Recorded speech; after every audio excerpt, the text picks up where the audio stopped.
struggled all through school. All through school. The last time I took an English class, I got a fail. And my English teacher said, Lisa, you have to be the weakest writer that I've ever met in my entire life. I recommend you get a desk job and you never speak in public. I look at my life, and for 18 years, I wouldn't touch a microphone. I wouldn't do anything near speaking. As much as I love speaking, I was afraid, say afraid.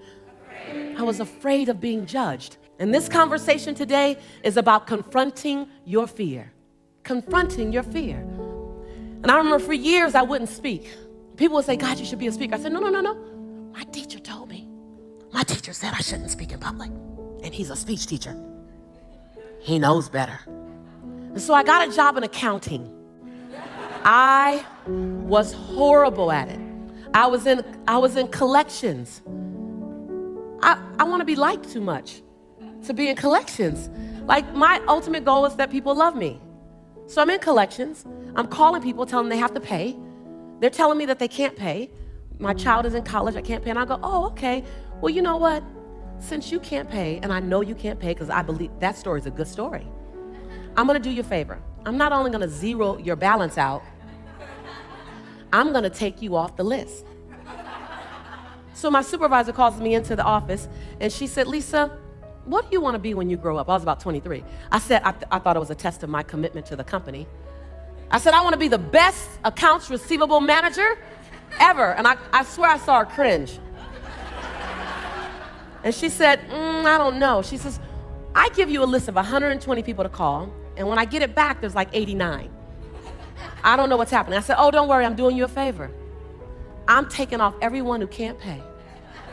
She says, people are asking for you when they call. I said, I aim to please. Yes, yes? She said, this is a collection company. They shouldn't be asking for you.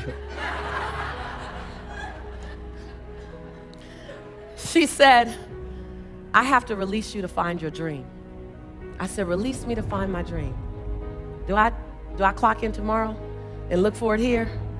She said, no. And so I got fired.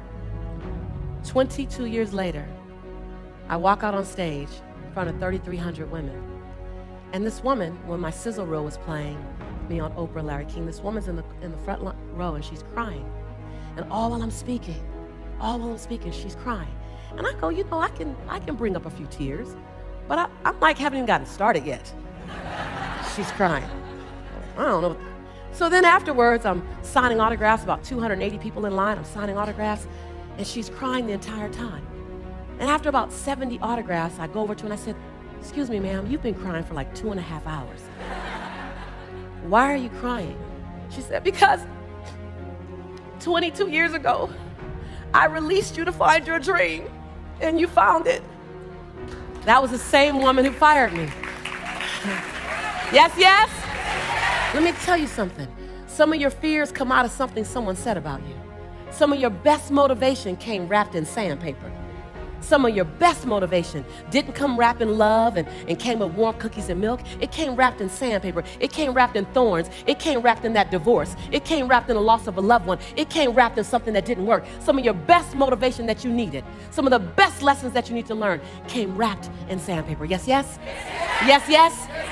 Your job is to take the information, to take the lesson, and to take the opportunity and use it to fuel you, not make you afraid. In climbing over my fears, in climbing over my discouragement, in climbing over my issues, in that, I'm perfect for you.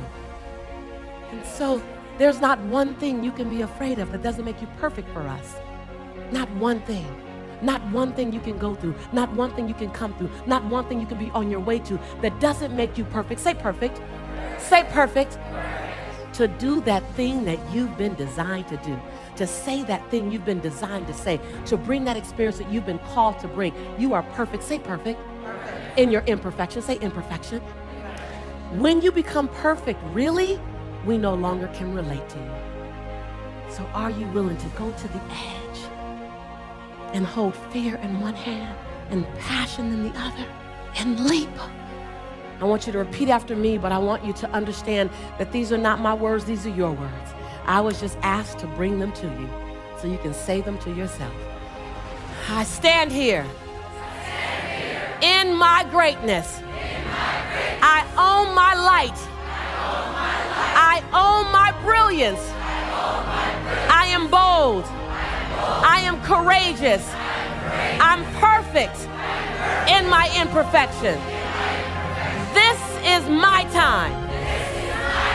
This is my time. I'm bright enough. I'm old enough. I'm young enough. I've experienced enough. I'm wise enough. I understand that I am enough.